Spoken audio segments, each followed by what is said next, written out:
Hello, welcome to another episode of Field of Screens Podcast. Today we'll be talking about a movie called Monster Project. This movie is about four friends who decide to shoot a video about them being stuck in a house with a demon, a vampire, and a skinwalker, which is basically a werewolf in this movie.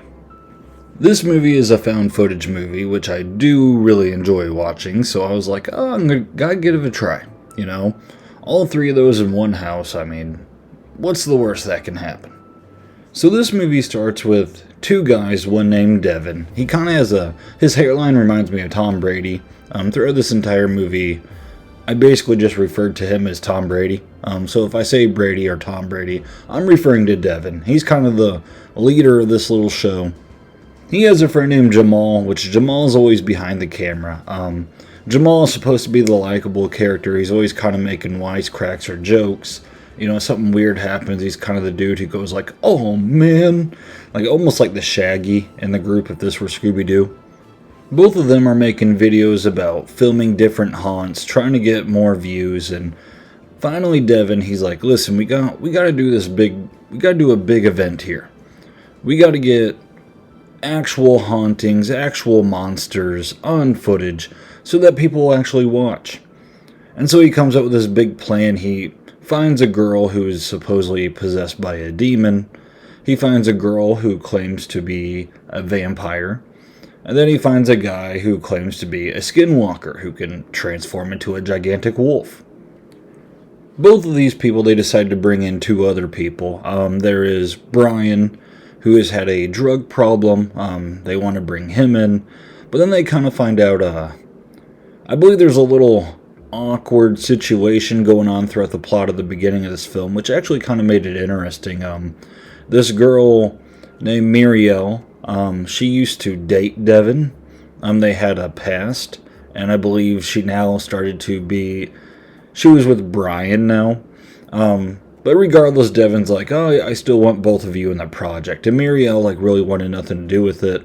But then Devin was like, "I'll make you, like, producer." Or he offers her some title. And she's like, "Oh, I gotta do it." So he gets her on board. I really liked all of these characters in the movie. Sometimes in found footage movies, like, the characters are kind of shallow. You don't know too much about them. So if a found footage movie develops character as the movie goes, I consider that bonus points. I kind of like found footage movies because it immerses you into the situation. You know, usually you're viewing things from their viewpoint, whether it's a GoPro or, maybe you're watching it through a security camera, which it makes it feel like a little more realistic. I just think they're overall just fun movies. But, if you get character development in a found footage movie, kudos to the movie.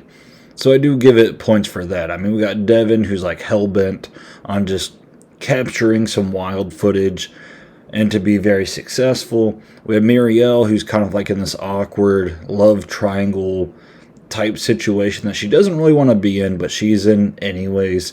And then we have Brian, who has a struggle with drugs. We see at certain points Brian claims to be clean from drugs, but then there's some other points in the movie where it's kind of like, oh, but is he really? And you see him struggle as a character, and I thought that was kind of cool. I like what they did with Brian. Now, there wasn't too much development with Jamal. I think it's mostly because he was behind the camera a lot of the times. He was capturing the footage, and he's also kind of the goofy, funny guy a little bit. I saw some people claim that he was like a stereotype for like a loud African American person. That didn't really cross my mind, but if you feel that way, I guess I could kind of see it. But it didn't really bother me while watching this movie. Jeez, if I can talk. But yeah, I thought he was okay as a character. Now let's talk about the actual monsters in this movie. When they're first introduced, I really enjoyed the girl who played the vampire. She did it really well. She had these like white contacts. She had like this just devilish grin or smile. And like how they got her on board, she was like, "I want you to send me a vial of blood." So Devin asked Brian to take some blood. He sends it to the vampire. She takes it. And they're doing like an interview with her before like this whole project goes down. And like this, she's literally freaky. She's talking to Brian. She's like, "Oh, you're supposedly clean, huh?"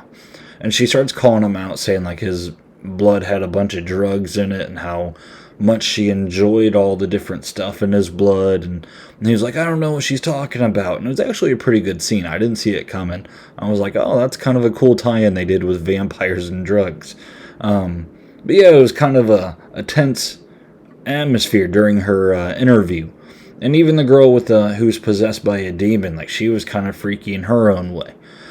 So I enjoyed the intro of those two. The Skinwalker initially, like when he talked or when they talked to him, I was kind of like, oh, I'm not really feeling the Skinwalker yet. Now, most of this movie, the build up towards everything, I thought it was doing a really good job. I liked how they did the interviews before the actual project itself. And I was like, oh man, like this movie's doing a great job. We have some character conflict. We have these interviews, like kind of setting up suspense. You know, they're just giving us a little tease with the vampire and the demon. And I can't wait to see what the Skinwalker looks like. But then it gets to the part to the actual project. And you know, as much planning as Devin does, as this was going underway, he's like, yeah, so we're just going to like put them in 3 different rooms and we're going to lock ourselves in. And yeah, this is what we're doing. And I was kind of like, oh man, Devin was not prepared for this gigantic project. This does not seem very planned out. But little did I know. So these 4 friends, you know, they lock themselves in the house. And of course, things go bad. Of course, the demon escapes, the Skinwalker skinwalks, and the vampire just goes off her rocker. You know, she starts going crazy. She's looking for Brian. One of the things I thought that was a little disappointing is, like, as it got underway, it was like, oh man, all 3 of these things are loose, let's go. And then they killed the vampire, like, really quick. And, like, she was, like, one of the creatures I was probably the most excited about after the interview. I was like, oh, I bet they're going to do all kinds of crazy things, and she's going to, like, torture Brian maybe, or like try to seduce him, and like no, like there wasn't really too much of that. They have like a big conflict, but then they like kill her really quick, and it's like, oh, okay, I guess no more vampire. So then it's like the demon and the Skinwalker like teaming up and just trying to take out these 4. This movie does do a lot of cool practical effects. The Skinwalker's done really well. There's parts with the demon where you can tell it's not practical effects. It can look cheesy sometimes, but I still think it was kind of effective. I'm kind of a sissy when it comes to like the demon and spirit stuff, so maybe I get scared more than others, but I thought they did a pretty good job with it. Now, as they were fighting the demon and the Skinwalker was getting a lot of camera time, and they're going in and out of the house. And there was a point I'm like, like I feel like this is getting kind of repetitive of this werewolf just chasing them around this house. And it, you know, movies like Wreck or Wreck 2, which I love those movies to death. You know, they're in that dark apartment, they're getting chased by zombies. And it really kind of showed me like the skill that those movies used to keep those chase scenes like just super entertaining. Things were constantly changing, it keeps your attention. And I felt like this movie started to dwindle a little bit. But then it surprised me. Brian has a birthday party earlier in this movie. Like all the friends are there. Devin even shows up a little bit. And he's like giving them money and stuff. He's like, I'm not going to stay long, but here. And it's like, oh, thanks, Tom Brady. But the demon actually does a cool thing and like drags Brian back to his birthday party. And like weird demonic stuff happens instead of... You know, because you watch like the normal birthday party unfold, but you know, when the demon takes him into this spiritual land of back when his birthday party was happening, of course people are acting weird, and the demon's like chasing him and stuff, and the demon's like confronting him like, you still use drugs, Brian, why don't you just give up? And you know, it was a cool little scene. I was like, you know what, I'm glad they changed it up, because I was getting a little bored of the, oh no, a werewolf, and like going down a different hall, and then the werewolf pops up again. So it was a nice change of scenery. The one I already talked about how some of the effects were bad with the demon, and whenever they like perform an exorcist on the girl who's like possessed, she turns into like she has a demon head, which is like just this gray face with like really big eyes and a weird mouth, and it wasn't really scary. That was kind of cheesy. But I mean, overall, I'm glad they kind of changed up the pace a little bit. No, I guess I'll talk about the actual ending. The actual ending, like things are going crazy. You know, you're like, oh, they just might make it out of this. But then they do this big twist where like Devin planned this entire thing to go bad. And it's like, oh, like that's why it was so poorly done. Devin did this on purpose. And it's like, but why would Devin do that? And the reason was like Devin was trying to bring forth the Antichrist. Which, like, I kind of just laughed. I was like, man, you had a movie with a vampire, a demon, and a skinwalker. And you had to bring in an Antichrist, too. I guess it is the Monster Project. I don't know. Like, it was an okay twist. Like, I wasn't like, oh my gosh, the Antichrist. Oh my. Like, but is it like, I just kind of like chuckled. And I was like, all right, whatever. This movie's swinging for the fence. Let it swing. Overall, I thought this was a pretty entertaining movie. Entertaining, it kept me entertained, and that's kind of the point of a found footage movie. You know, if you are a fan of found footage, I think you could enjoy this. Would I say it's like one of the best found footage movies I've ever seen? No, I would say it's slightly above average. The chase scenes are fun, it changes it up when it gets stale, and it does some cool and interesting things, and you could tell the people who made this movie were really passionate about it, and you can appreciate that. The practical effects were cool when it was in it. The little character moments, I liked it. The little conflict with Brian and Devin and Muriel, cool stuff. I enjoyed watching it. I'm glad I watched it.